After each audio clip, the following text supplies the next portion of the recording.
Hey, my name's Christine, and I just met this gentleman. What's your name? Caleb Smith. Caleb Smith. He and I are here in Jacksonville, and we're sitting at a restaurant called Southern Grounds.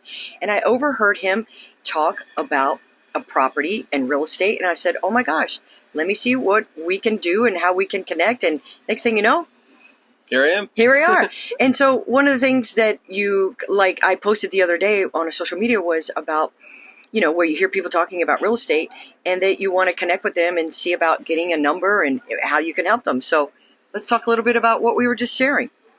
Yeah, so I was just talking with my boss on the phone, and he's looking for an investment property around the 750K to 1.2 in Ponte Vedra or South St. Augustine, and just looking at trying to find good realtors and try to make something happen. Excellent. And that's how I showed up on the scene. So it's always good just to put yourself out there and make connections with people that you don't even know. My name's Christine. Caleb. Awesome. Thanks for hanging out.